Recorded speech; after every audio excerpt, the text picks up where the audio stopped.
Bien-aimés dans les Seigneurs, pour votre édification, croissance spirituelle et le salut de vos âmes, retrouvons-nous chaque mercredi à 16h30 pour le culte d'enseignement. Cette année de jubilé, chacun va rentrer dans sa propriété. Vendredi à 17h juste pour le culte de délivrance. Et chaque dimanche de 7h juste à 10h juste pour le premier service et de 10h30 à 13h juste pour le second service. Nous sommes au numéro 30 de l'avenue des Cimetières au quartier Bel-Air dans la commune Kampemba à Lubumbashi.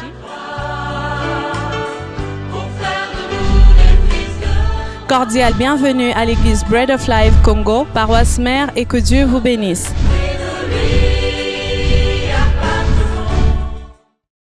Tunakushukuru magharibi ya leo. Tunakushukuru magharibi ya leo. Jinsi tumeingia hapa,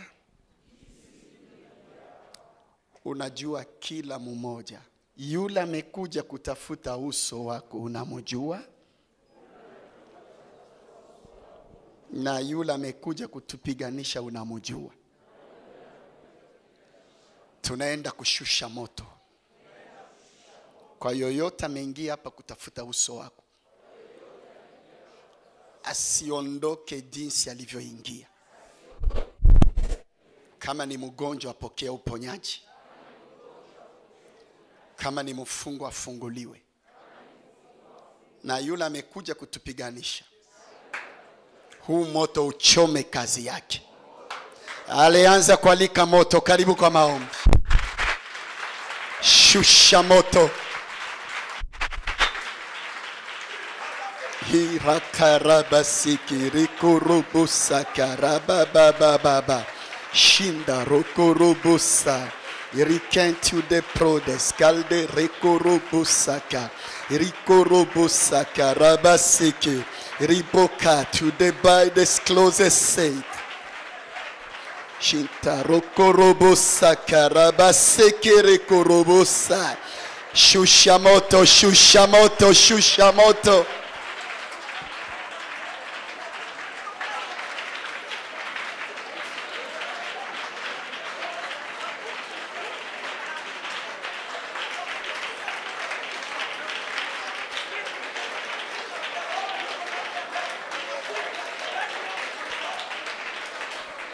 Anza kemea, kemea kila nguvu za giza. Kemea mipango yote ya shetani. Kemea.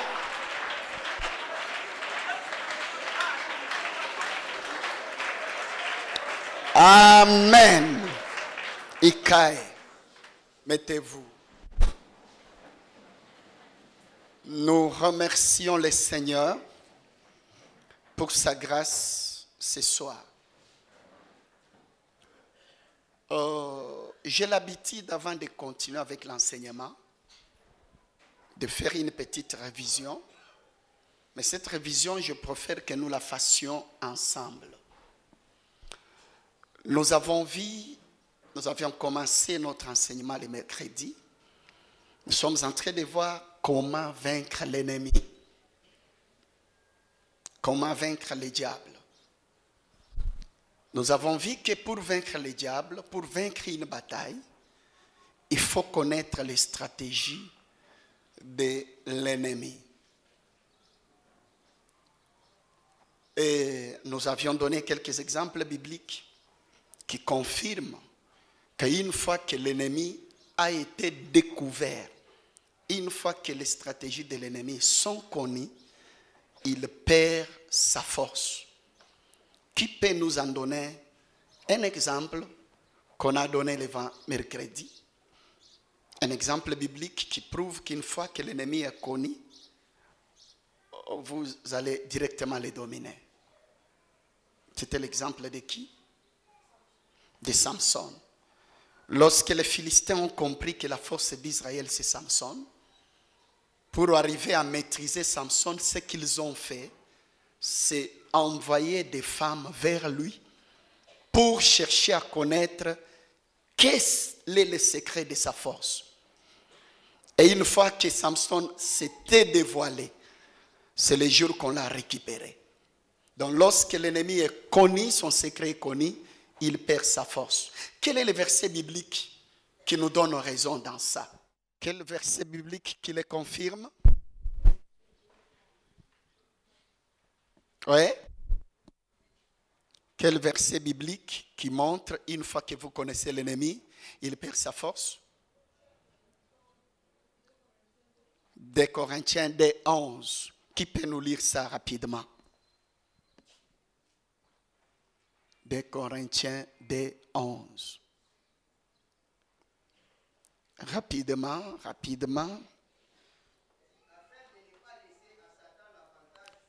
Pour qu'il n'ait pas l'avantage. Qu'est-ce qui lui prive l'avantage sur nous, c'est quoi? Car nous connaissons. Lorsque nous connaissons, lorsque nous n'ignorons pas ses desseins, il perd son avantage. Parce que tout moyen qu'il va utiliser pour s'approcher de nous, une fois que nous connaissons ces stratégies, nous allons les découvrir. Que ça, c'est le diable. Quelqu'un me dit Amen? Et nous avons dit que lorsque le diable attaque, il a combien de stratégies qu'il utilise? Il en a combien? 2. Le premier, c'est quoi? Il vise quoi? Que ça ne pousse pas trop crier, mes amis. Explique quel est le sang. La première stratégie, il vise la tête. Deuxième stratégie, l'infiltration. Quand il attaque l'église, il vise la tête, c'est qui? C'est le pasteur. Et chez les pasteurs, il vise quoi? La vision. Et lorsqu'il attaque l'homme, il vise quelle faculté? La pensée. Pourquoi la pensée? Parce que c'est la pensée qui dirige l'ensemble du corps. Quelqu'un dit Amen? Et une fois qu'il contrôle la pensée, il influence 3 choses. C'est là où nous commençons maintenant. Je demande à une sœur ou une maman de m'aider avec une foulard. Et là, on nous lit rapidement Marc 5:5. Punguza tena volume kidogo. Réglage iko bien, volume tout kidogo. Amen. Amen. Acha hivi. Merci. Marc 5:5. Comme il donne une foulard noire ou autre couleur. Mon ami, venez. Marc 5:5. Rapidement, please.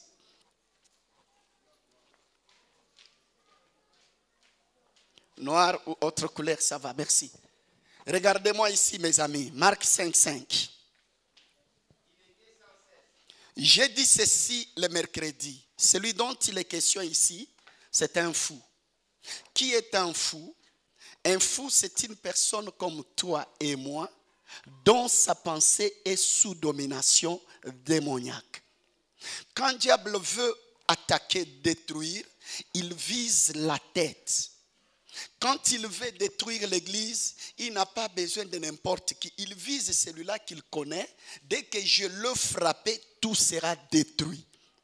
Quand il veut l'église, il vise les pasteurs. Car il connaît, une fois que le pasteur est frappé, les brebis seront dispersées. Et lorsqu'il veut détruire l'homme, toi, moi, il vise la faculté qui connaît que c'est celle-ci qui dirige l'ensemble du corps. Dont il connaît, une fois qu'il la contrôle, il contrôle l'ensemble du corps. Quelqu'un me dit Amen? Et cette faculté, c'est la pensée. Et une fois qu'il contrôle la pensée de l'homme, il influence 3 choses. Il prive l'homme de 3 choses, de contrôle sur 3 choses. Et quelles sont ces 3 choses? C'est ce que Marc est en train de nous dire. Marc parle d'un fou, d'une personne dont sa pensée est sous domination démoniaque. Une personne dont la pensée est contrôlée par les démons, directement, il y a 3 manifestations qui se fait voir dans sa vie. Lisez maintenant. La première chose qu'il fait, lorsqu'il prend contrôle de la pensée, il va te déplacer les lieux d'habitation. Tu vas quitter ta maison pour habiter les sépulcres et les grandes montagnes. Deuxième chose, il poussait des cris. Deuxième chose, il poussait des cris. Troisième chose, il se meurtrissait avec des pierres. Quelqu'un dit Amen? Alors église, regardez-moi. Je vais donner un exemple assez sale. Admettons que je sois un diable. Admettons que je sois un démon et que je vais te détruire ou le détruire. Je vais viser sa pensée. Car une fois que je contrôle sa pensée, je contrôle son ensemble. Et une fois que j'arrive dans sa pensée, regardez la première chose que je vais faire. Je vais aller dans sa pensée, je mets l'aveuglement. C'est ça la première étape de destruction diabolique dans la vie d'un homme. Lorsqu'il vise la pensée, la première chose, kwa Swahili tunasema ataweka upofu. Kuweka upofu, kwa lugha ingine ni kuweka giza, mettre les ténèbres dans la pensée. Je veux que nous raisonnions ensemble. Si nous éteignons toutes les lampes qui sont ici et que nous fermons tous les trous qui font entrer la lumière ici, qu'est-ce qui va entrer ici? Les ténèbres. Deuxième question. Et si les ténèbres dominaient ici, si un serpent passait, tu vas le voir? Dans les ténèbres, l'homme va tomber dans un trou. L'homme peut piétiner là où il ne fallait pas piétiner. Les caca, des choses bizarres. Car dans les ténèbres, la première chose que l'homme perd, c'est la capacité de distinguer les biens et les mal. La première chose qu'un fou, mwenda mazimu, kitu kia kwanza anapotezaka ni uwezo wa kutofautisha mema na mabaya. Si diable veut te détruire, lorsqu'il vise ta pensée, la première chose qu'il fait, c'est mettre les ténèbres dans ta pensée. Une fois qu'il a mis les ténèbres, c'est-à-dire, il t'enlève la capacité de distinguer ce qui est mal et ce qui est bien. Raisonnons ensemble, l'église. Quelqu'un me dit Amen? La Bible dit que ces fous dormaient dans le sépulcre. Alikuwa analala mu makaburi. Acheni nibauliza swali. Huyu jamaa mwenda mazimu mfu alikuwa analala mu makaburi. Kwa mfano, usiku analala pale pa makaburi usiku, mazimu yake inaishi, akili yake inarudi, anaelewa ni kaburi, atabakia pale? Atakimbia mbio ya double vitesse. Mbio ya double vitesse unajua ni nini? Ni ile mtu anakimbiaka, pantalon yake inafanya kukuku, anafikiria bana mfuata, anaongeza tena. Kumbi kulala pa makaburi ni kusema uwezo wake haina tena uwezo wa kujua hii ni kaburi. Quand diable veut te détruire, la première chose qu'il vise c'est ça. Na kisha kamate yeye anaweka giza, wewe hutajua tena kibaya na kizuri. Ndio maana mwenda mazimu utamuvika vazi, tu l'habilles devant les enfants, anabakia uchi. Et il trouve normal. Mwenda mazimu utamupa chakula pa meza, anatupa nenda kula buchafu. Il trouve normal. La première chose qu'un fou perd, c'est la capacité de comprendre les jours que j'ai eu très mal. C'est les jours que je suis avec les chauffeurs, ils m'amènent quelque part. Mes amis, ile siku nilisikia uchungu moyo. Tunafika quelque part mubalabala, tunakuta maji ya mvula. Ile maji jinsi niliyaona yanaweza kuwa yamemaliza hata miezi miwili mubalabala. Inatoa na harufu na inafanya na kushi ya ver. Tunafika pale tunakuta mwenda mazimu anabeba hii maji, anaweka mkinywa, anasamfisha meno. Maji ya harufu anatema, anaweka ingine, anasamfisha meno, anatema ingine, anaweka mkichwa. Chauffeur akatema mate, nikamwambia chauffeur, vous voyez tel qu'il est là, même si nous prenons cette eau, nous lui donnons, il va jeter, car son intelligence lui a dit, c'est ce qui est bien. Je vais vous donner une deuxième image. Une deuxième image ya upofu ni kusema nini? Mtu mmoja ananiambia amen. Amen yenu inachoka. Kuna mtu ananyambia amen ya bien. Kwa lugha ingine upofu ni kusema hivi. Regardez-moi ici. Kama mimi ni mpepo nataka niangamiza huyu. Interpretation ingine ya upofu ni kusema hivi. Kama nataka ni mudetruire na viser penser, nitafanya nini? Kupika upofu kwa lugha ingine ni kusema hivi. Nitaenda mupense yake na uwa byake biote. Je neutralise tout ce qui lui appartient. C'est-à-dire son intelligence, sa réflexion, sa vision. Byake biote na bineutralize habifanye tena kazi. Mimi sasa na mwingi. C'est-à-dire lui ne travaille pas, mais moi je travaille à sa place. C'est comme ça que diable fait. Wakati anakuneutralize wewe utumike, yeye anabeba fasi yako.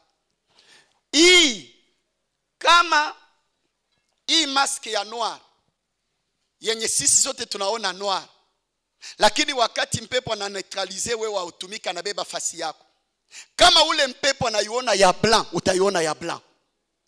Les gens vont te dire que noir, tu dis non, c'est blanc. Parce que ce n'est plus toi, mais il y a un esprit qui dirige ta pensée. Maintenant, je vais vous donner quelques exemples. Mtu mmoja anasema amen. Ah mama, kumbi shetani akitaka kuangamiza ndoa yako. Hana besoin na vitu viwili. Son problème ni akamata akili ya bwana yako apika upofu. Dada bakisha pika akili ya bwana yako upofu na kuambia bwana yako atakuwa na mshahara, salaire mkubwa. Lakini bakisha pika hiki. Salaire yake itasomesha batoto ya malaya, batoto yake abasomi. Et il trouve normal. Dada bakisha kamata akili ya bwana banapika upofu. Dada, utakamata miroir unajiangalia, yote biko sawa. Unageuza huko, yote biko sawa. Lakini bakisha kamata akili yake banapika upofu, mwanaume atakukimbia na mama mzee kukuzidi miaka. Yani utajiangalia, unaangalia mzee, unajiuliza nani hakuoni. Une fois qu'on a déjà pris la pensée banaweka giza, l'homme ne peut plus connaître le bien le mal. Njoo pale frère bakisha pika akili yako upofu. Rafiki mwenye anakuambia twende tukatafuta banamuke, njoo vrai camarade. Mais ule atakwambia mon frère tengeneza maisha, utamchukia. Bakisha kamata akili banapika upofu, jeune fille. Utaacha un garçon de la vie mwenye anakuletea maisha. Unaenda kuhangaika na baba wa benye njoo anakubebaka mujipu. Na unaona njoo maisha. Une fois qu'il a pris la pensée, l'homme n'a plus la capacité de comprendre ce qui est bien et ce qui est mal. Akumbi shetani akitaka kuangamiza, Kenya analenga ni hiki. Akikamata hiki anaweka giza, noir itakuwa rouge. Ecclésiaste 7:7. On peut nous lire.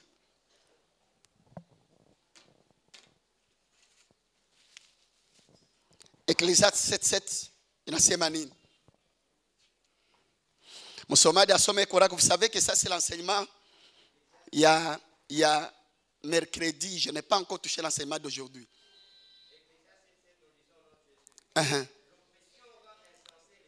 Un sage, une fois que son intelligence, un sage, une fois que son intelligence a été aveuglée, il devient un insensé. L'oppression rend insensé les sages. Je vais vous donner un petit témoignage qui va vous aider. Mon tout le monde dit amen. Amen. Il y a 10 ans passé que je suis passé ici à Lubumbashi. Avant que j'aille habiter à l'extérieur du pays, la porte par laquelle j'étais sorti, c'était ici. J'arrive ici à Lubumbashi, j'ai travaillé dans une église, je ne me rappelle pas, ça fait 10 ans.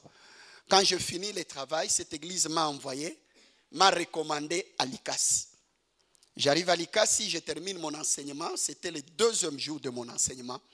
Je me rappelle un papa qui m'a suivi, il m'a dit, homme de Dieu, j'aimerais parler avec toi. Et je regarde le papa, il était trop sale, je ne le connaissais même pas. Alors il insiste à ce qu'on aille parler dans sa maison. Je le regarde, je ne connais, j'ai eu beaucoup de doutes à moi. Mais tellement qu'il avait beaucoup insisté, j'ai accepté quand même, je suis parti. Église, tu es là? On arrive chez lui, sa maison était exactement la grande, exactement votre chair ici. ici. C'est ça sa maison. Il me dit, papa, si je vous ai appelé ici, c'est pour que vous puissiez voir cette maison. Il me dit, dans cette maison, regarde d'abord les tôles. Je regarde les tôles, et les tôles sont trouées, et on a mis des bâches aussi trouées. Il me dit, homme de Dieu, s'il plaît, nous, tunalobana kama tuku inje. Ya kwanza, anasema ya pili, dans cette maison, je vis avec ma mère. Je vis aussi avec ma femme. Il dit de trois, je vis avec mes deux filles. Na moja wabo alishazala. Na je vis aussi dans cette maison na bajuku batano. Bale bajuku ba 5 ans banafatana miaka paka wa 11 ans. Anasema pour n'avoir pas de la place ya kuishi na bale batu bote, anasema mtumishi mimi je suis obligé de faire la sentinelle. Njoo nibachia nyumba. Anasema lakini mtumishi kenye kimenileta ni kuita ukuja hapa ni nini?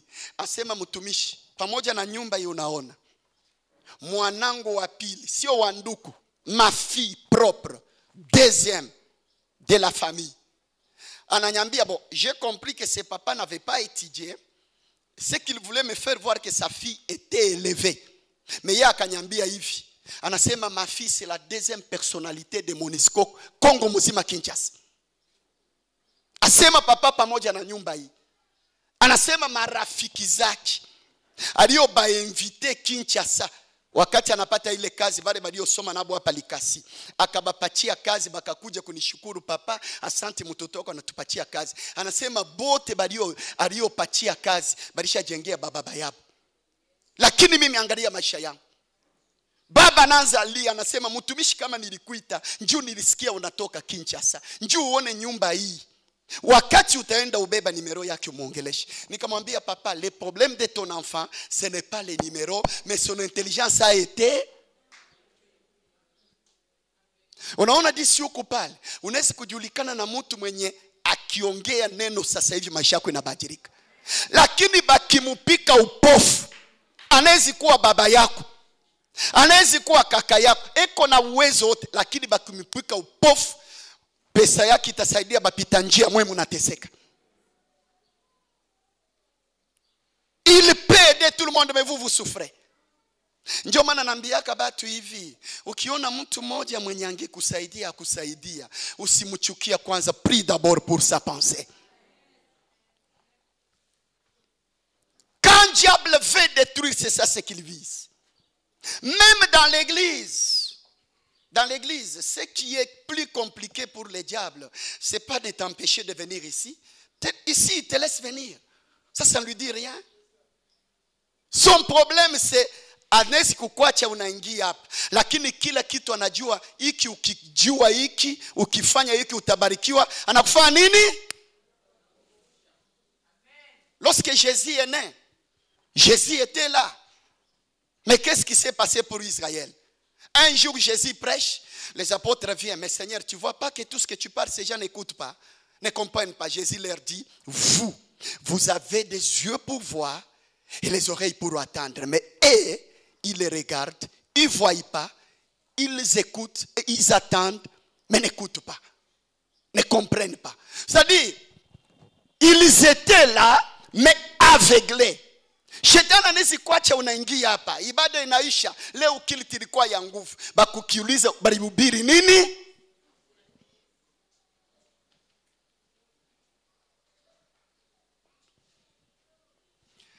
Et je n'ai pas assez de temps d'entrer en profondeur à ce sujet, parce que si j'avais assez de temps, j'allais vous poser quelques questions pour vous démontrer comment il y a des gens qui sont à l'église mais qui ne savent pas, étant à l'église mais déjà aveuglés, étant à l'église, mais ne connaît pas quel est le secret de sa bénédiction. Quand il veut détruire, il vise ça. Je vais vous donner un petit témoignage encore pour terminer cette première partie pour que nous entrons dans l'enseignement d'aujourd'hui. Quelqu'un me dit Amen.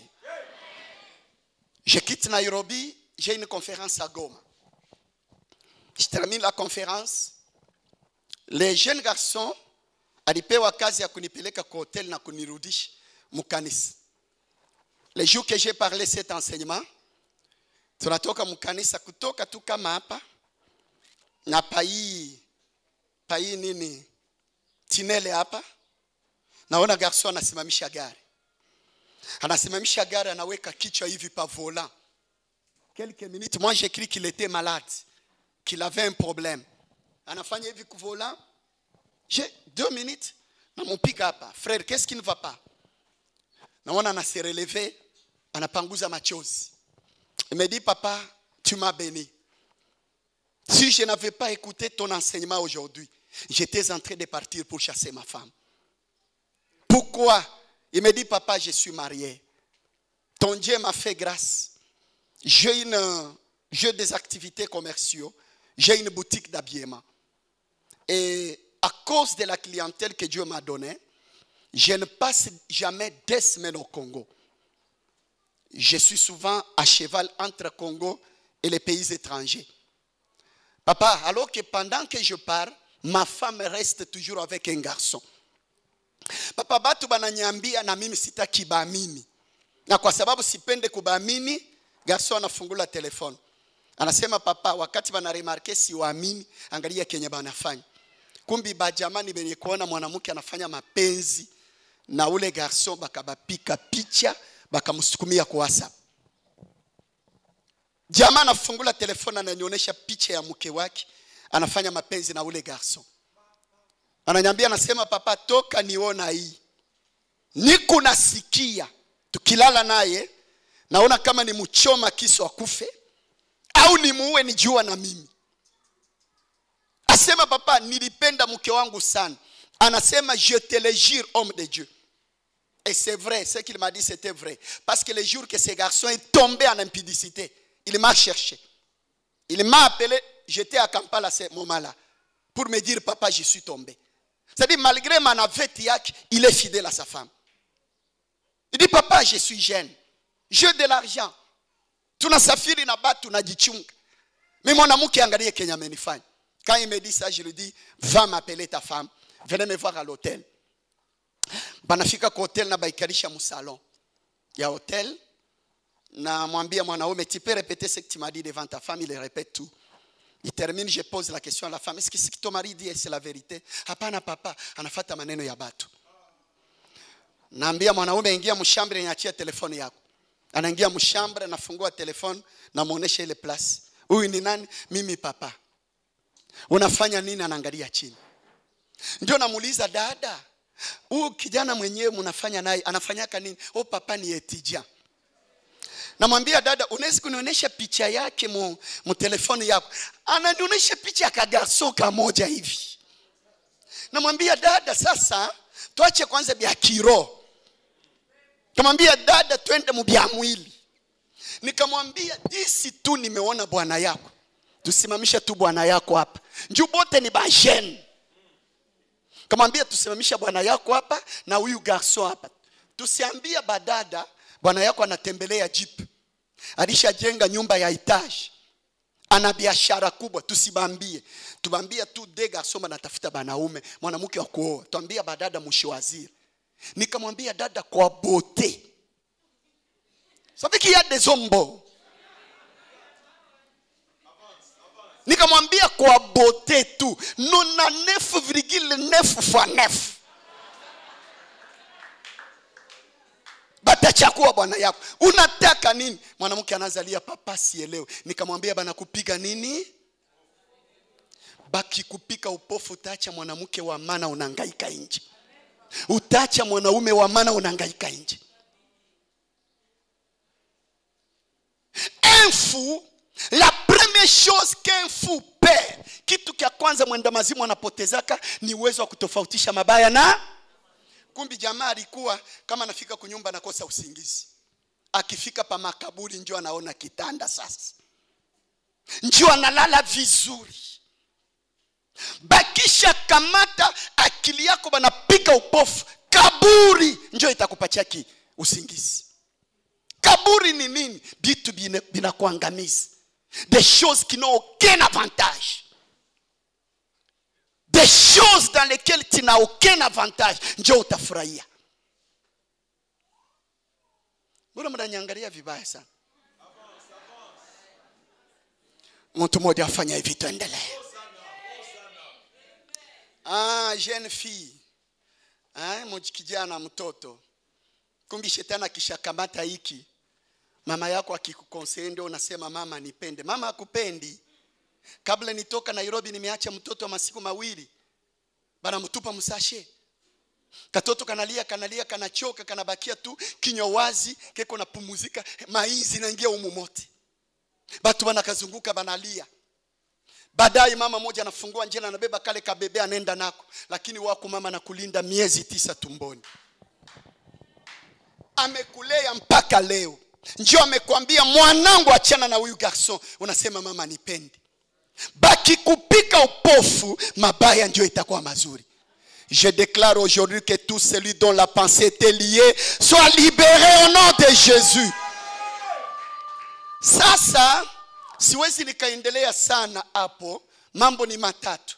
Ya kwanza alimhamisha makaburini. Ya pili alikuwa anapika kelele. Ya tatu alikuwa anadikata vidonda. Kumbi hiyo mbili njoo inakashia enseignement très profond. Mais dans la vérité, je ne peux pas continuer avec ces 2 points.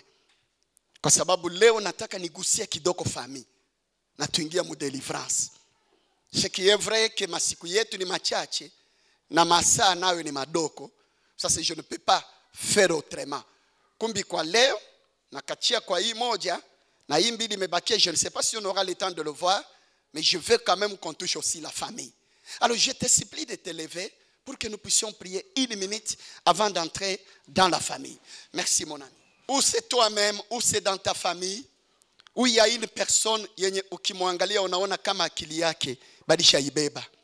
Pengine ni baba yenu, pengine ni fiancé wako, pengine ni mama yako, pengine ni kaka yenu iko na kila kitu lakini bazazi banalala njaa. Pengine ni wewe peke des choses que tu fais, tu ne te découvres pas. Je veux que tu pries.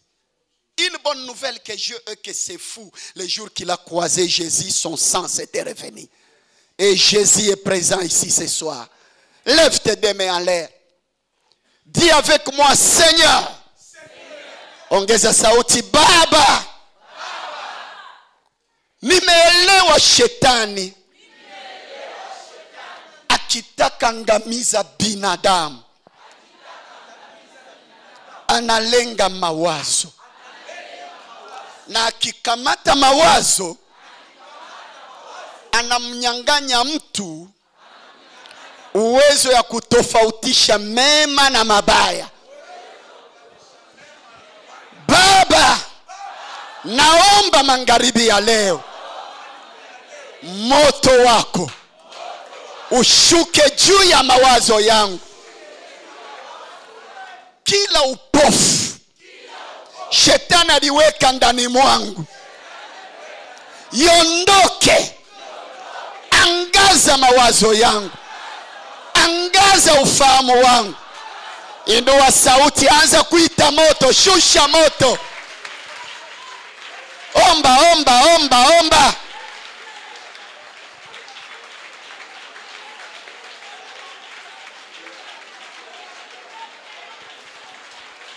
Ora baba baba. Rekorobosa, omba, ombe akili yako. Ombea mawazo yako. Omba.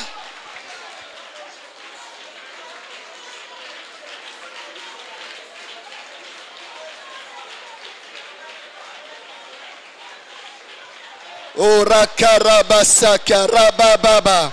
Shokeni obai de gloria basa. Sikiliza. Sikia. Sikia.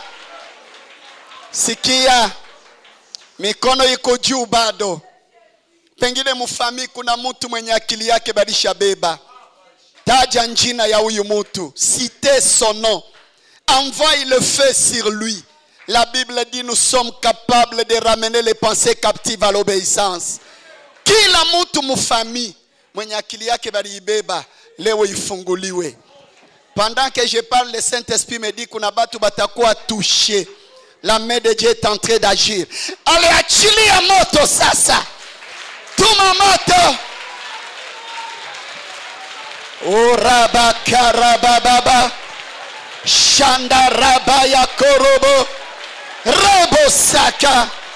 Rebo sokorobosha. Rabababa. Tumamoto. Rekorobosaka.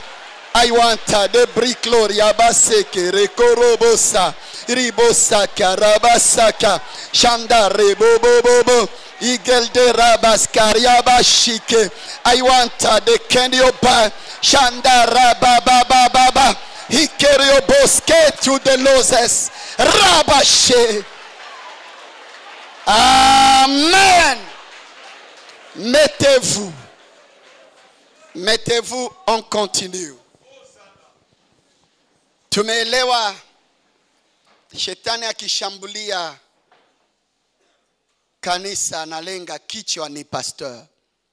Na kwa pastor analenga nini? Kwa binadamu analenga nini? Na kitu kia kwanza na kunyang'anya uwezo wa kutofautisha mabaya na mazuri. Maintenant, s'il attaque la famille, il vise la tête de la famille. Qui est la tête de la famille? Sur le plan physique, la tête de la famille, c'est le papa.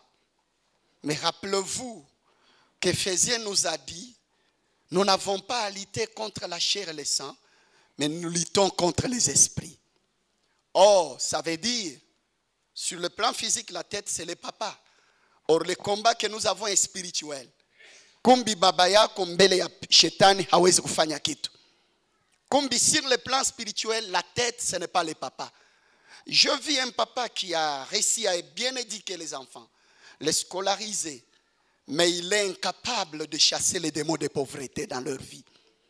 Une maman qui a mis au monde de belles femmes, de belles filles, incapable de chasser l'esprit de célibat. C'est que sur le plan spirituel, la tête, ce n'est pas le papa. Ainsi, qui est la tête sur le plan spirituel? Et c'est de celui-là dont il est question. Quand le diable veut attaquer la famille, il vise celui-là qui est la tête sur le plan spirituel. Alors, pour le connaître, qui est-il? Il y a une parenthèse que nous allons ouvrir tout de suite.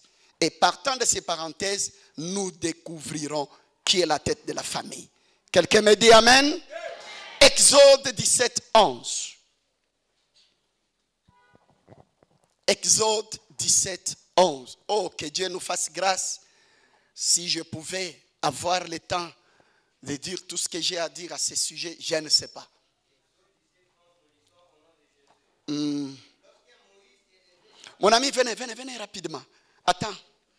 Lisez. Hein? Israël était le plus fort. Hein? Je vais aller avec avec une vitesse. Alors je vous demande d'être trop attaché pour me saisir parce que je vais aller trop vite dans les soucis que je puisse épuiser ce que j'ai comme matière. Quelqu'un me dit Amen? Il y a une guerre entre Israël et Amalek. Moïse appelle Josué qui est comme le général-major. Il lui dit, prends notre armée, les armes, allez-y vous battre avec nos ennemis.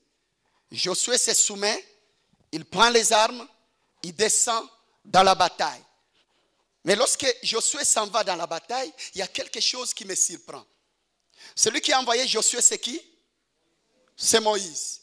Ce qui me surprend, c'est le même Moïse qui l'a envoyé. Lui monte à la montagne. Josué arrive à la bataille, il commence à se battre. Ce qui me surprend est que tous les combats de Josué ne produisent pas de résultats. Mais Moussa tu akinua mikono, Joshua anaona victoire. Et je me suis posé la question, mais quelle relation y avait-il entre Josué et Moïse? Celui qui se bat, c'est celui-ci. Mais au lieu que la victoire dépende de ses coups ne lui donnent rien. Mais celui qui est sur la montagne, quand il élève les mains, il y a la victoire. J'ai posé la question au Saint-Esprit. Quelle en était la raison? Le Saint-Esprit m'a donné la réponse. Et cette réponse, c'est l'enseignement que nous allons parler tout à l'heure. Qu'est-ce qui faisait que mwenye kugombana ni huyu, lakini unashindi, ushindi natoka kwa mtu mwingine? Rappelez-vous, nilibambia nikiongea mswahili mzuri, ushindi ni dominé. Quelqu'un me dit Amen? Quelle était la raison? Regardez maintenant la raison. Montez là-bas pour que tout le monde te voie. Dieu me dit, Fortina, voici la cause qui a fait que mwenye kugombana ni huyu, lakini victoire inatoka kwa mtu mwingine. Dieu me dit pour te créer toi et moi. Église, tu es là? Pour te créer, toi et moi, Dieu a utilisé deux choses. La première chose, il a pris de la terre, il a formé un corps. Le corps s'est mis debout sans vie. Mwili kasimama bila uhai. La deuxième chose, Dieu a pris le souffle, il a soufflé. Quand le souffle est entré, la Bible dit et l'homme devint un être vivant. Oh, je comprends. Kumbi kenye kinamufanya mutu awe mutu ni pumbuzi. Tu t'appelles? Trésor. Celui que nous appelons trésor, ce n'est pas le corps, c'est le souffle. Tout de suite là, si ce souffle quitte trésor, nous allons dire mwili ya trésor. Ce que nous appelons trésor, c'est le souffle. Toi, c'est le souffle. C'est pourquoi Job dit, en réalité dans l'homme, c'est l'esprit. Il n'a qu'à virgule, le souffle de Tout-Puissant. Donc l'homme, c'est le souffle. Moi, Fortina, je compare souvent l'homme à la télévision et à la télécommande. De même que tu prends ta télé, tu mets sur la table. Tu prends la télécommande, tu vas loin de la télé. À partir de la télécommande, tu peux augmenter de volume, diminuer ou changer de chaîne. C'est de même que le corps et l'esprit travaillent. Le corps, c'est comme une télé, mais tout ce qui se fait dans le corps est commandé par l'esprit. À partir de ton esprit, on peut élever ta vie, diminuer ou changer ta vie. C'est pourquoi Dada, sur le plan physique Dada, tu peux être très belle, mon niveau que kama unakutana na mtu mubalabala na mwanamke na mwanaume lazima kuangalia mbele na nyuma à cause de la beauté. Mais malgré ile beauté, bakifunga ndoa yako mukiro hautawahi kuolewa. Ndio maana kaka unaweza kusoma huku na lisansi mpaka ya mwisho. Akili huku nayo, lakini pamoja na ile akili bakifunga maisha yako ya kiroho hakuna fasi utaenda. Ndio maana dada, tu peux aller à l'hôpital, docteur anakupima na bwana yako anabambia nimebapima muku bien hamuna défaut. Mais malgré docteur anabambia hamuna défaut, bakifunga buzazi hamutazalaka. Dans le corps physique n'est qu'un capot qui est dirigé par l'esprit. Oh, je comprends. Quelqu'un me dit amen?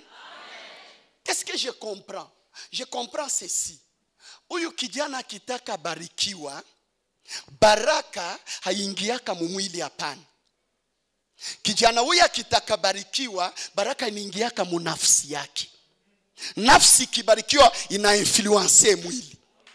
Bakitaka funga yeye, abafunge mwili hapana, banafunga maisha ya kiroho.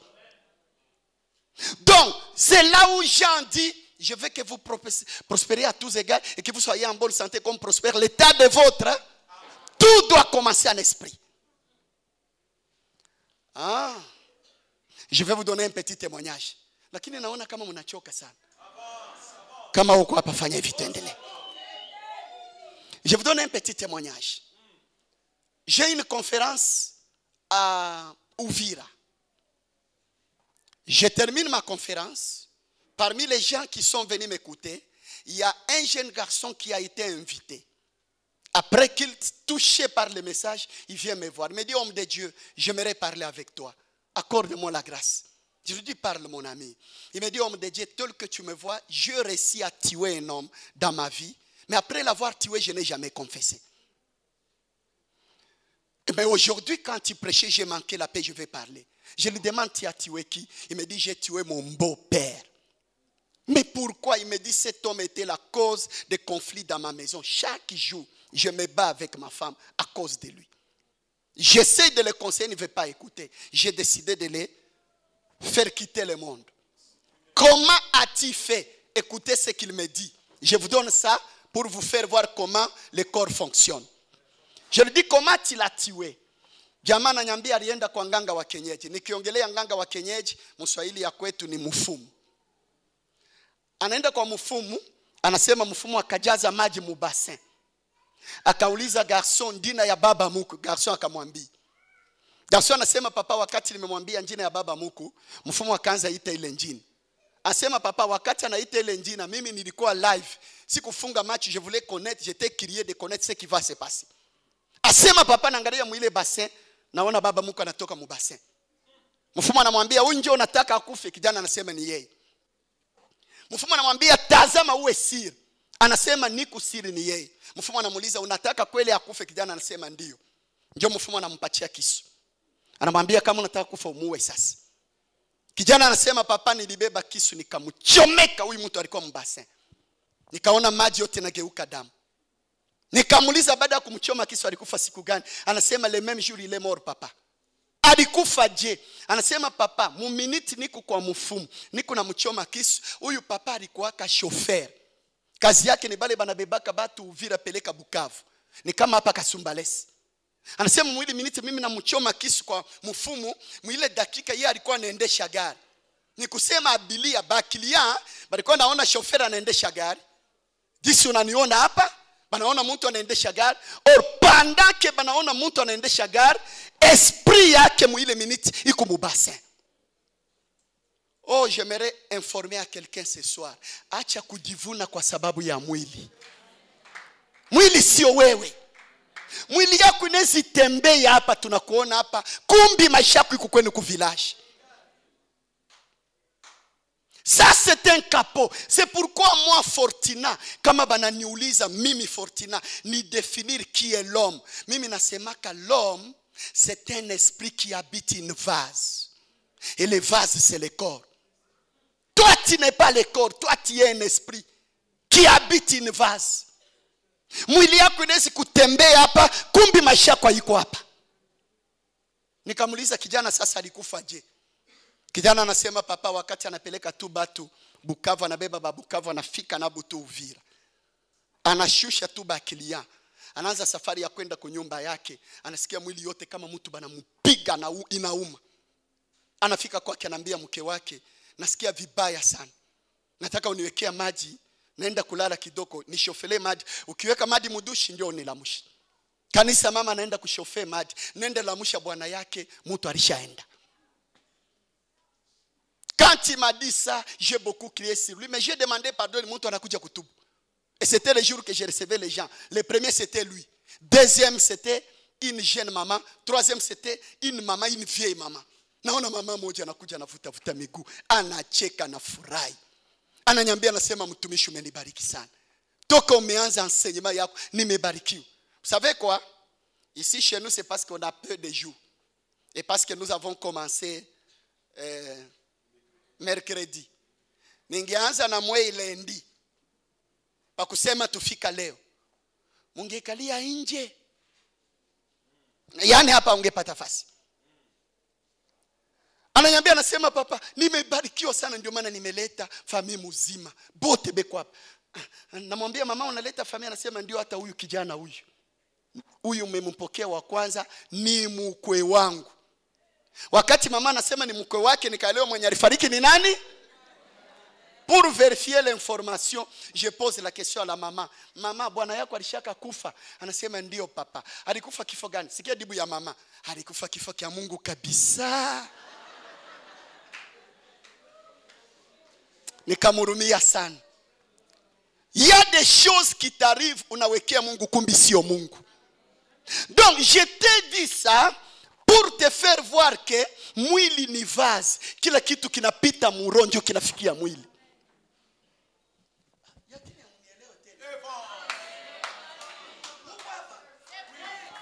Fanya hivi tuendelee. Daniel anaomba. Maombi ya Daniel inafika. Mungu anasikia maombi ya Daniel, anatupa jibu. Jibu inafika mulimwengu wa kiroho, inafaa nini? Mungu anasikia Daniel anapika kile. Mais j'ai répondu cet homme. Comment il crie? Anatazama kumbi nyote imekamata. Combien de gens qui sont ici?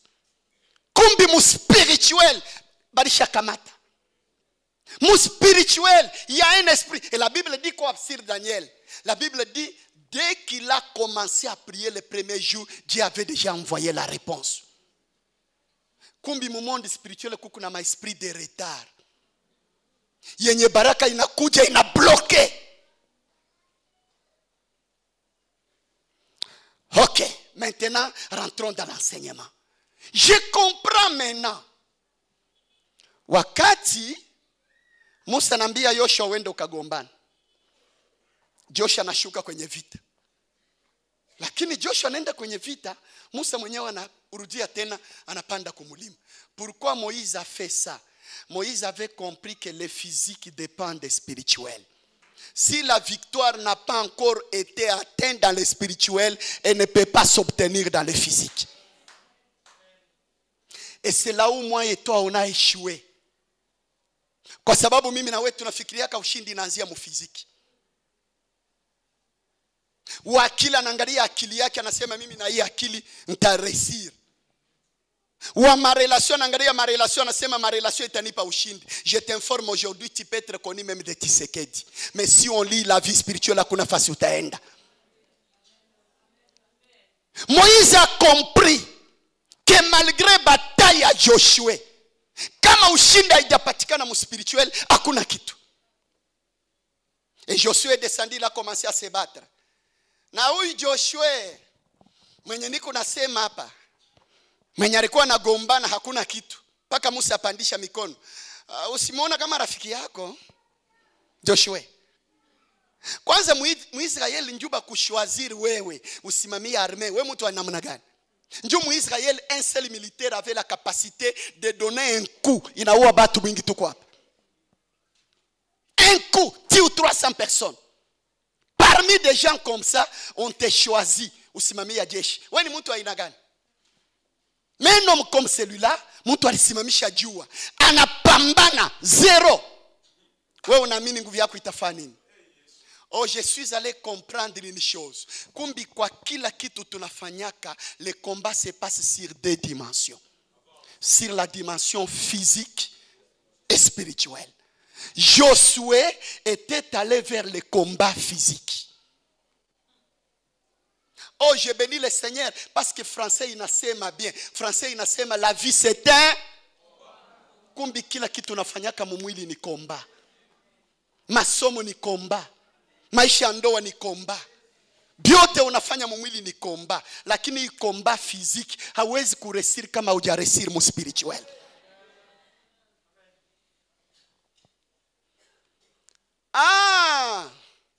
Kumbi dada. Erreur yako ni hii. Tu es belle, je sais. Utakamata crayon unajipika unajiexposer. Unavaa kitu kina kusere mwili, unajitazama mu miroir unasema tous les hommes vont courir vers moi. Tu as raison. Ils vont venir parce que tu as exposé le corps. Mais comme ils ont suivi le corps après avoir joué avec le corps, ils vont faire quoi? Si tu veux le mariage, ça s'obtient dans le spirituel.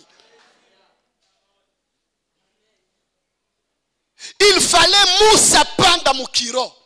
Erreur yetu tunatafuta ushindi mu physique. Je vais donner l'exemple de deux personnes rapidement. Un qui croyait que ushindi nanzia mu physique, l'autre qui croyait que ushindi nanzia mu spirituel. Tuingia kidogo mu profondeur na tuingia mu maombi. Kuna mtu anasema amen? Amen yenu inachoka sana. Nipatie amen na niambie niendelea kuhubiri. La première personne que je vais parler, mwenye alikuwa nafikiria kama sisi kwamba ushindi inaanzia mu physique, c'est qui? C'est l'apôtre Pierre. Jésus trouve Pierre en train de pécher. Il lui dit, c'est ça, je vais te rendre pécheur d'homme. Mais un jour, Pierre oublie la mission. Il s'est dit, non, mais moi quand même, cet homme m'avait trouvé en train de pécher. J'ai de l'expérience et de la sagesse. Je dois aller encore pécher. Il est allé toute la nuit pour ne rien avoir. Mais l'expérience, il en a. La sagesse, il en a. Les eaux, il connaît les eaux. Toute capacité physique, il en a. Mais il a péché toute la nuit. Vers le matin, Jésus vient lui dire, kamata nyavu yako tupa tena. Wakati Yesu anamwambia vile, sikia kenye Petro anamwambia, Bwana, toute la nuit j'ai cherché, je n'ai rien trouvé, mais sur ta parole j'ai. Qu'est-ce que c'est que la parole? La parole, c'est quelqu'un qui a quitté le ciel, qui s'est fait chair, qui est venu parmi les hommes. Et lorsque celui-là est venu, il a commencé à chasser les démons un jour. Les pharisiens les regardent comment ils chassaient les démons. Ils disent, mais ça c'est un Beelzéboul. Le Messie leur dit, écoutez, je vous informe aujourd'hui, si c'est par les doigts de Dieu que je chasse les démons, sachez qu'à travers moi, le royaume des cieux est au milieu de vous. Oh, j'ai compris que la présence de Jésus, c'était la présence du monde spirituel. Je suis allé comprendre que dans ce monde, il y a des hommes qui circulent avec le monde spirituel. Donc, wakati unakutana naye ni kama unakutana na mbingu. C'est pourquoi les jours qu'Élisée est attaqué, Géasi commence à craindre. Élisée dit à Géasi, ceux qui sont avec nous sont plus nombreux. Jésus lui dit, leur dit, si c'est par les doigts de Dieu que je chasse les démons, le royaume des cieux est au milieu de vous. Ah, kukutana ya Petro na Yesu ni kama alikutana na mbingu. Na baada ya kukutana na ulimwengu wa kiroho, wakati anabeba nyavu anatupa samaki ikafanya nini? Voici ce qui me surprend. Wakati wanakutana na Yesu, Yesu alimwambia toka kwa hii mtoni uende kwa ile mtoni. Pale pale alikosa samaki, ndio pale samaki zilitoka. Je comprends une chose. Kenye unakosa wewe, haukikose kwa sababu hakipo. Wakati wewe unasema kuna franga, kuna batu banajenga nyumba kila siku. Wewe unasema kuna franga, kuna batu banaoa na kuolewa kila siku. Kenye unakosa kipo, lakini unakikosa kwa sababu unakitafuta dans le physique. Jésus ne lui a pas dit quitte ici, va là-bas, là même. Oh, j'ai vu des pasteurs qui commencent l'œuvre ici. Anaanza première année, deuxième, troisième, bato abaingia mukanisa. Ndio unasikia naambia bashirika huku kuna bachao ba mingi. Huku kuna mazabau ya shetani tuamia pale. Le problème de gagner, ce n'est pas le changement des milliers.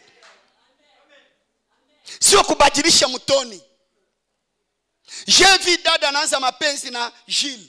Anaona bia Gilles abikamate, njoo ide inamwambia acha Gilles uende kwa Alexis. Na kuambia hata ukienda kwa tonton. Si le problème est spirituel, utafanya hivi. Le problème ce n'est pas changer les milliers. Usipo gagner vita mu spirituel, hata kwenye utaenda itakufata.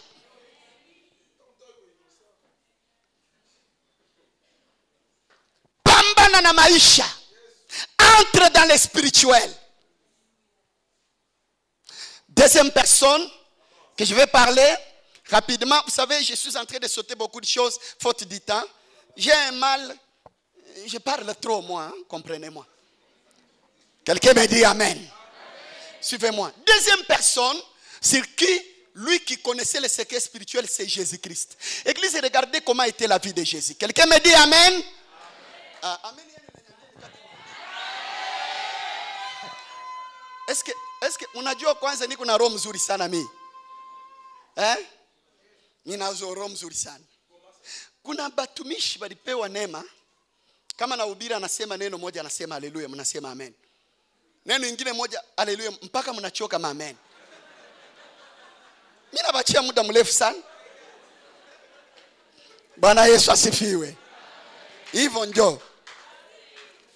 Angalia. La deuxième personne qui connaissait le secret spirituel, c'est qui? C'est Jésus-Christ. Église, regardez comment était la vie de Jésus. Yesu alikuwa hivi. Usiku anapanda kumulima. Ataomba kama Musa. Anafungula maisha ya batu mukiro. Akija asubuhi c'est le miracle. Usiku anapanda kumulima. Anaomba kama Musa. Akija asubuhi c'est le miracle. Mais aujourd'hui maisha kwa sisi batumishi leo iko rare. Des hommes de Dieu qui ont le temps de monter sur la montagne comme Moïse. Pour que les gens voient les changements. Leo ni bachachi. Aujourd'hui les miracles sont fabriqués. Fabrication. Hatudiakata, nous savons que nous avons été dotés de capacités de déclarer quelque chose et ce que nous disons s'accomplisse. Mais avant que vous déclarez pas maï ponye mutu, ça dépend de ta relation avec le ciel. La vie de Jésus, c'était la vie de la montagne. Vous savez, j'ai écouté les gens dire ceci.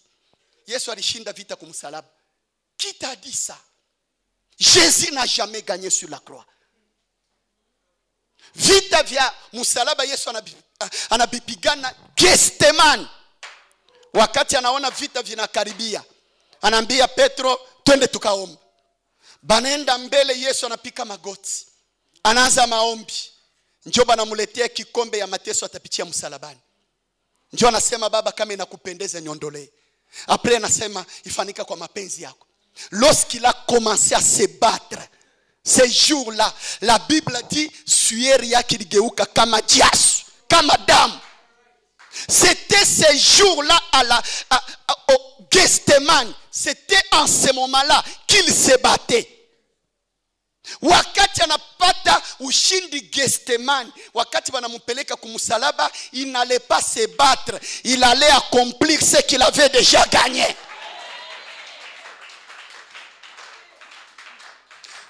Je t'informe, je vais te donner un conseil. Ne va pas au marché pour chercher des clients, cherche-les à genoux, ils vont t'attendre au marché. Jeune sœur, ne va pas en cours de route, umevala vizuri, batu banafikiria unaenda wapi, kumbi unaenda mubalabala na idea kukutana na mwanaume. Mutafuta kumagoti, atakusubiri mbeleni.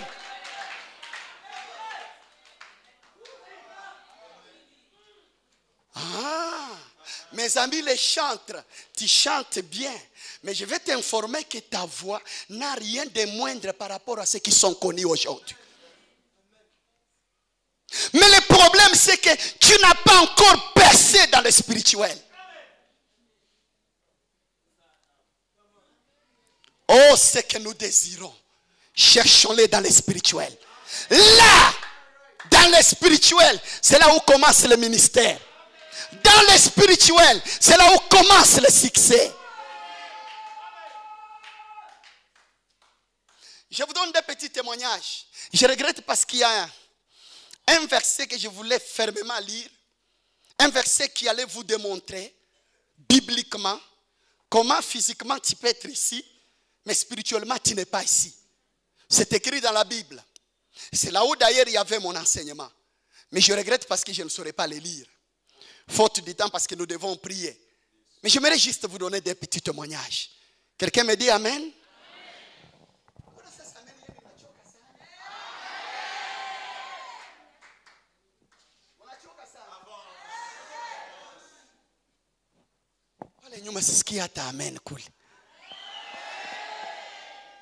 Ok, regardez-moi. Une fois je quitte Nairobi, j'avais une conférence. Mais toi, j'avais une conférence à Bujumbura. Je termine mon enseignement. Le bishop de l'église où j'ai travaillé, cette église ressemble vraiment à votre église par rapport au nombre. Il m'a dit, homme de Dieu, je te demande de continuer la deuxième semaine. Je lui ai dit d'accord. Je termine la deuxième semaine, il me demande la troisième. Je lui ai dit jamais, bishop. Je lui ai dit, bishop, dans mes principes, je ne peux pas quitter un pays pour un autre pour prêcher dans une seule église. Je lui ai dit, je connais la petite grâce que Dieu m'avait accordée. Si tu veux que je continue chez toi la troisième semaine, accepte d'abord que cette grâce arrive à d'autres personnes. Il m'a dit, si c'est ce que tu veux, il n'y a pas de problème. Il me prend avec son véhicule. Il m'a amené à Kigali. Vous savez que Bujumbura et Kigali, ce sont des capitales qui sont proches. Il m'a fait entrer dans l'église Zion Temple. C'est la plus grande église de réveil de Kigali, de Bishop Kitwaza. Je termine l'enseignement. Quand je rentre pour finir chez lui, je trouve cet homme en train de donner un témoignage à ses enfants. Il dit, si vous voyez, je ne veux pas lâcher cet homme. Ses enseignements, c'est ma vie. Il dit, moi, votre père, mon église n'était pas cette église. Il dit, moi, votre père, mon église était au village de Uvira, des territoires qui sont là à côté d'Uvira. Il dit, avec cette église, il avait fait 10 ans. Il dit, dans 10 ans, l'église avait cette vie. Un moment, les gens s'augmentent. Un moment, monter, descendre. Il dit, si vous comptez l'offrande de dimanche, ça ne peut pas nourrir ma maison même 2 jours.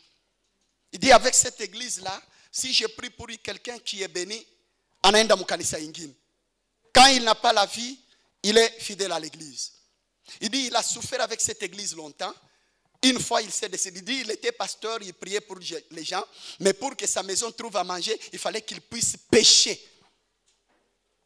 des poissons pour donner à nourriture à sa maison, à sa famille. Il dit alors, après, qu'est-ce qu'il a fait? Il dit, après ça, il s'est décidé d'aller à la montagne dans un village voisin, là où on montait à la montagne de prière, pour chercher la face de Dieu. Il monte cette montagne, il voit une maman qui descend la montagne. La maman lui dit, papa, si mama kidogo. Mimi sikujua. Lakini hapa unakuja. Roho ya Mungu inaniambia wewe ni pastor. Mama anamtabilia maisha yake yote. Anamwambia kwanza hapa unatoka, angalia kenye kimekufikia. Na mwisho mama anamwambia hivi. Sasa hapa unakuja, l'esprit me montre mwili yako tu ndio inatembea hapa. Beko na nionyesha maisha yako iko chini ya mutoni. Anamwambia na kama unataka nyende nikakuonesha pasi bana nionyesha. Anamwambia hapa unapanda kumulima, usishuke kama hujaona alama hii na hii. Jamaa alipanda kumulima, rilia kama bebe. Bakia mu maombi masiku kama ni ngapi, anaona hiyo maalama ndio kushuka kwa ule bishop. Anafika mkale ka village. Kumbi wakati ule alipokeaka 2 personnes banatoka Bujumbura mkanisa yake. Bajamaa bakamwambia sisi tunaishi Bujumbura, jinsi tunaona upendo wako tutakuinvite Bujumbura. Banaenda bakamusabu. Kutoka natoka kumulima njoo anapata invitation bale bajamaa. Anafika Bujumbura, banampokea mkanisa Minevam. Anahubiri mu Minevam, kumbi anakuta bishop wa Minevam, document yote ya kwenda kuishi Canada ilishatoka. Il demande à Dieu qui va rester avec l'église. Ndio Mungu anamwambia huyu nimetuma njoo atabakia na kanisa. Quelque temps après, papa anaenda anamwachia kijana kanisa. Kijana anabeba kanisa kwa muda wa 6 mois. Kanisa ilikuwa moja, inaanza kuzalana. Ni kama batu banaba mwanga kumwanga. Benye kanisa banaangalia wewe anatunyanganya maono ya baba yetu, kamata kijana tupa kama imbwa. Kumutupa njoo bashirika bote bakamufata. Aujourd'hui, il a une très grande église. Parmi les 2-3 grandes églises de la place, c'est lui. Mais il est victoire à Ipata wapi? Deuxième témoignage. C'est de 3 pasteurs. Bale ba 3 pasteurs, banapata invitation à kwenda Londres ku conférence, ni ba Kinshasa. Banabeba ma invitation na ma passeport, banaingiza mu ambassade ya Londres. Banabambia mwenda 3 semaines après, 2 semaines, venez avoir la réponse. Banaenda 2 semaines après, banarudi. Mubale batatu bawili visa inatoka. Mmoja bakamukatari. Akadichia moyo akasema basi hata kama banakataa mwaka huu, na mimi kwa sababu banatuinvite kila année, l'année prochaine je vais partir. Année prochaine tena banaba invité. Banaenda banaintroduire ma passeport, bale bade visa inatoka. 3e année wakati tu banabatumia invitation, anabeba tu passeport yake anaingiza kwa ambassade. Anaingia mu maombi. Atafuta ajua kwa nini banatuinvite fasi moja, bingine banakubarika mimi nakataliwa. Kuingia mu maombi, disi Biblia inasema invoque moi je te répondrai, je t'annoncerai des choses cachées. Mungu anamfungua macho, jamaa anaona nini? Jamaa mu maombi yako naona 4 géants. Banashikana mikono banafanya circle. Katikati ya kale 4 géants anaona passport yake balisha iweka visa iko katikati yao. Mwile ndoto anakasirika, kumbi passport yangu natafutaka kwa ambassade, haiko kwa ambassade, batu ndio banaibeba. Mwile ndoto anakuja na kolere, abeba passport, bale bajamaa banamsukuma na anguka. Anasimama tena banamsukuma 2e fois. Simama 3e fois, wakati banamsukuma anasituka ndoto. Ndio anabakia kimya, hii ni ndoto gani? Kumbi passport yangu haiko kwa ambassade. Je vais t'informer une chose. Ile kazi unatafuta kuba bureau, kama kuna mtu anaikalia utafanya hivi. Église, je vais vous gêner un peu. Mon ami, venez. Angalieni kitu kibaya kenye Mungu alitufanya sisi. Voici le plus grand mal que Dieu a fait pour nous. Je ne sais pas, mais c'est dans sa souveraineté. Mais il y a une raison pour laquelle il a fait ceci. Mais cette raison, on n'a pas le temps de les toucher. Regardez ce qui est compliqué. Mungu anatupatiaka destiny, lakini kiti kwa mtu mwingine. Je m'explique. Mungu anapaka Daudi mafuta ya ufalme, lakini kiti kwa Saul. Mungu anapatia Israeli Kanana, nchi ya asali na maziwa, lakini Kanana yenyewe kuna benye Kanana banaikalia. Mungu anatuma Yesu atawala juu mbinguni, duniani na chini ya dunia, lakini ile mazingira yote tatu anapatia Yesu, shetani anatawala. Na shetani anaambia Yesu, peti, acha bya bugomvi, vyote biko hapa, pika magoti tu nikupatie. Kumbi kiti ya baraka yako kuna mtu anaikalia. Yani usipopambana, usipomsimamisha mwenye anaikalia byako, usiposimama kiro ukanyanganya byako, lakini unabakia unadikonsole, utafanya hivi. Je regrette kwa sababu lazima nisimamie hapa. Mais il y avait un verset qui allait te montrer ta position spirituelle. Mais nataka usimama tuombe. Nous voulons entrer dans le monde spirituel maintenant. Tunataka usimamisha mwenye anikalia byako.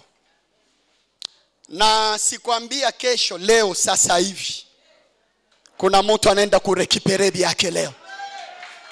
Wakati unasema amen itendeka kwa jina la Yesu. Nasema sijasema kesho. Je vous dis la vérité, mes yeux ici sont témoins. Il y a témoignage ya batu mingi. Nikiingia mkupatia matemoignage utayachoka. Ya bale balinisikia kama wewe mtu anabeba decision ya kusimamisha mwenye anaikalia kiti yake. Anatoka mkanisa na changement inaonekana. Je sais que ça se fera aujourd'hui dans ta vie. Weka mikono yako mbili juu. Je veux que tu pries ensemble avec moi. Mais chantez d'abord ces cantiques avec moi avant que nous puissions entrer dans la prière. Baba, mimi ninakuabudu, mbele zako nainama. Mimi ninakuabudu, mikono yangu nainua. Mimi nina imba baba, baba, mimi nina imba baba, baba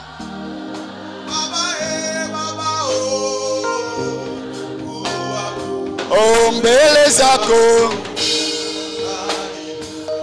baba, mikono yangu baba, imba baba, baba, imba baba, baba, mbele zako baba, mikono yangu. Sikiliza, nikituma hivi, sisi wana wako tukumbele zako, angalia Bwana. Nikisema angalia Bwana, mnanijibia angalia Bwana. Wana wako tukumbele zako, angalia Bwana, angalia Bwana. Watoto wako wanakulilia, angalia Bwana. Wana wako wanakutafuta, angalia Bwana. Taifa yako inakulilia, angalia Bwana. Wana wako wanakutafuta, angalia Bwana. watoto wako wanateseka, angalia Bwana. Yesu angalia Bwana, Yesu angalia Bwana, Yesu angalia Bwana, Yesu angalia Bwana.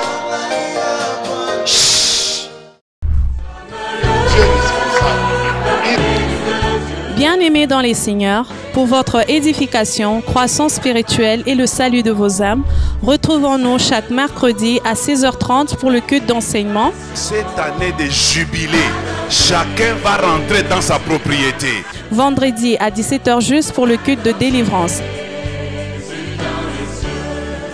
Et chaque dimanche de 7h juste à 10h juste pour le premier service et de 10h30 à 13h juste pour le second service. Nous sommes au numéro 30 de l'avenue des Cimetières au quartier Bel-Air dans la commune Kampemba à Lubumbashi.